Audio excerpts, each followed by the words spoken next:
Akosua tenait les enveloppes dorées dans ses mains tremblantes. 50 invitations, dont 7 destinées à ses ex-petits amis. Son fiancé Kwame avait levé un sourcil interrogateur quand elle lui avait annoncé son projet. Mais il avait simplement souri. « Si c'est ce que tu veux, mon amour », avait-il murmuré. Dans son salon d'Accra, elle relut les noms. Emmanuel, Yao, Kofi, Samuel, Joseph, Bernard et Marcus. Chacun avait laissé une marque sur son cœur. Emmanuel, le premier amour du lycée, Yao, le chanteur qui l'avait fait rêver, Kofi, l'entrepreneur qui l'avait trahi, Samuel, le médecin trop occupé, Joseph qui l'avait quitté par SMS, Bernard qui avait choisi sa carrière à l'étranger, et Marcus, son dernier ex, qui l'avait humilié publiquement lors d'une fête familiale. Pourquoi les inviter ? Ses amis la croyaient folle. Sa mère avait secoué la tête avec désapprobation. Mais Akosua avait ses raisons. Elle voulait leur montrer qu'elle avait survécu, prospéré et trouvé le bonheur malgré leur départ. Elle voulait leur prouver qu'elle était devenue quelqu'un d'extraordinaire. Elle cachait aussi un secret que personne ne connaissait encore, un secret qui allait transformer ce mariage en un événement inoubliable pour tous ces hommes qui l'avaient abandonnée. Les confirmations arrivèrent une à une. Emmanuel accepta avec enthousiasme, ajoutant un mot affectueux sur leur belle amitié. Yao déclina poliment, expliquant qu'il serait en tournée. Koshi confirma sa présence avec un message glacial. 3 mots seulement. « Je serai là ». Samuel envoya des fleurs avec ses regrets, coincé par une conférence médicale. Joseph, étonnamment, accepta et demanda s'il pouvait amener sa nouvelle compagne. Bernard répondit depuis Londres qu'il ferait l'effort de venir, curieux de revoir sa chère Akosua. Marcus ne répondit pas pendant 2 semaines, puis confirma brusquement sa venue. 4 ex présents sur 7. Akosua ressentit une satisfaction étrange. Kwame l'observait préparer le mariage avec une patience admirable. Il avait organisé la cérémonie au Labadi Beach Hotel, un lieu magnifique donnant sur l'océan Atlantique. La décoration serait en kente traditionnel, mélangée à des touches modernes. « Tu es sûr que tu ne regretteras rien ?» lui demanda-t-il un soir. Akosua lui caressa la joue. « Certaine. Ce jour ne concerne pas eux, il concerne nous, et quelque chose de bien plus grand. » Kwame hocha la tête sans comprendre vraiment, mais il lui faisait confiance. Dans 3 semaines, tout serait révélé. Et ce jour-là, ses ex comprendraient enfin qui était vraiment Akosua, et ce qu'ils avaient perdu. Le samedi matin se leva radieux sur Accra. Akosua se réveilla dans la chambre de son amie d'enfance Ama, entourée de ses demoiselles d'honneur. Son cœur battait vite, mais pas uniquement d'anticipation matrimoniale. Aujourd'hui, elle exécuterait son plan. À l'hôtel, les invités commençaient à arriver. Emmanuel fut le premier ex à se présenter, élégant dans son costume bleu marine. Il salua chaleureusement la famille d'Akosua, sans malaise apparent. Bernard arriva de l'aéroport, les traits tirés mais souriant. Kofi se présenta avec une arrogance palpable, comme s'il faisait une faveur. Marcus entra discrètement cherchant un siège au fond. Joseph et sa nouvelle compagne, une femme nommée Efwa, s'installèrent au milieu de la salle. Les autres invités chuchotaient en reconnaissant ces visages familiers du passé d'Akosua. Certains trouvaient cela bizarre, d'autres admiraient son audace. Kwame accueillit chaque invité avec grâce, même les ex, sans montrer la moindre jalousie. Sa famille le regardait avec admiration. Quel homme confiant et mature! La cérémonie traditionnelle débuta sous le soleil éclatant. Akosua apparut dans un magnifique kaba et slit rouge et or, la tête ornée d'un gelé spectaculaire. Elle rayonnait. Mais ses yeux scrutaient l'assistance, s'arrêtant brièvement sur chacun de ses ex. Un sourire mystérieux flottait sur ses lèvres. Le moment approchait. Après l'échange des vœux traditionnels et la bénédiction des anciens, vint le moment du discours du marié. Kwame se leva, son verre à la main. Il remercia les familles, les invités, puis son regard se posa sur Akosua avec une tendresse infinie.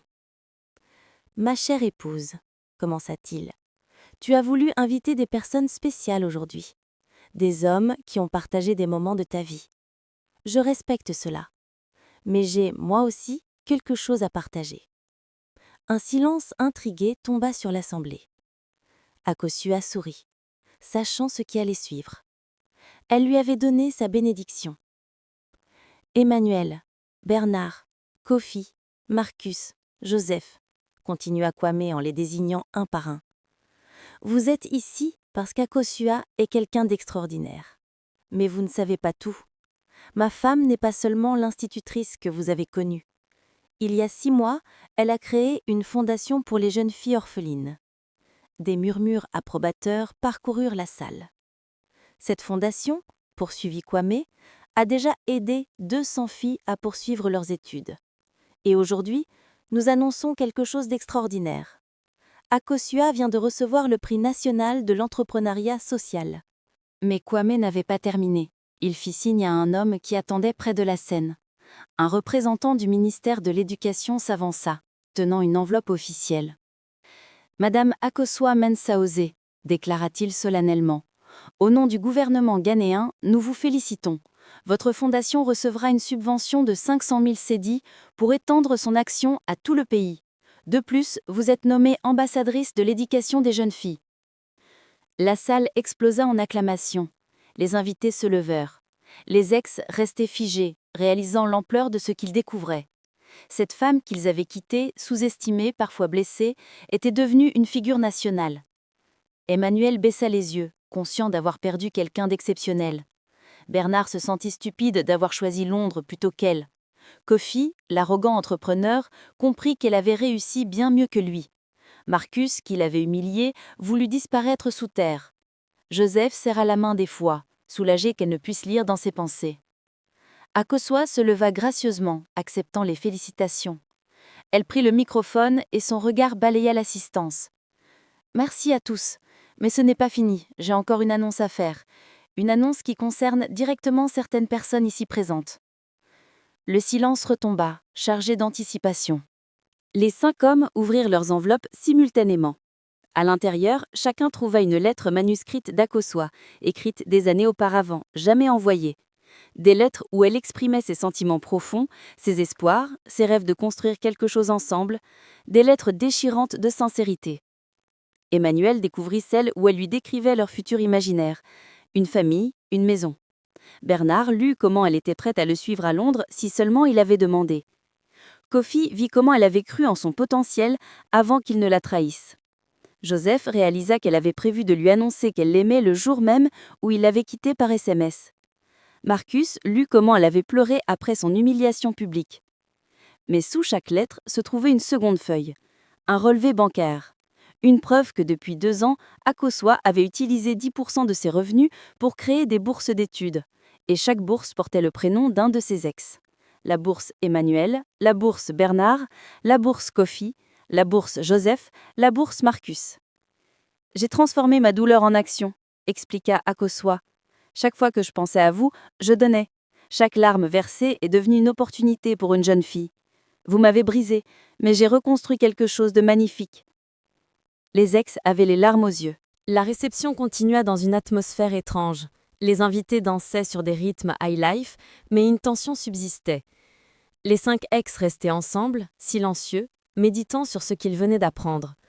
Ils réalisaient qu'ils avaient non seulement perdu une femme merveilleuse, mais aussi leur chance d'être associés à quelque chose de grand.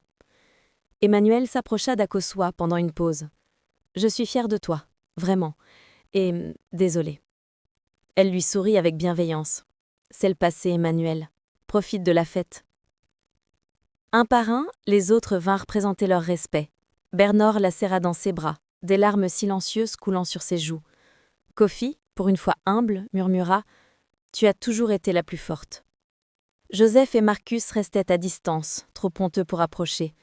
Quand le soleil se coucha sur l'océan Atlantique, Kwame prit Akosua dans ses bras. « Tu as la fait, mon amour. Tu leur as montré. »« Non, » répondit-elle doucement. « Je me suis montrée à moi-même. Eux n'étaient que des témoins. » Ce soir-là, tandis que les invités rentraient chez eux, les 5 ex partagèrent un taxi vers Accra. Ils ne parlèrent pas durant tout le trajet. Chacun savait qu'ils venaient d'assister non à un mariage ordinaire, mais à la célébration d'une femme qui avait transformé l'abandon en triomphe, la douleur en puissance et le rejet en rédemption pour d'autres. Akosua avait gagné. Merci d'avoir écouté jusqu'à la fin. Si tu veux soutenir la chaîne et vivre encore plus d'histoires touchantes, clique sur s'abonner et active la cloche. Une nouvelle histoire t'attend très bientôt.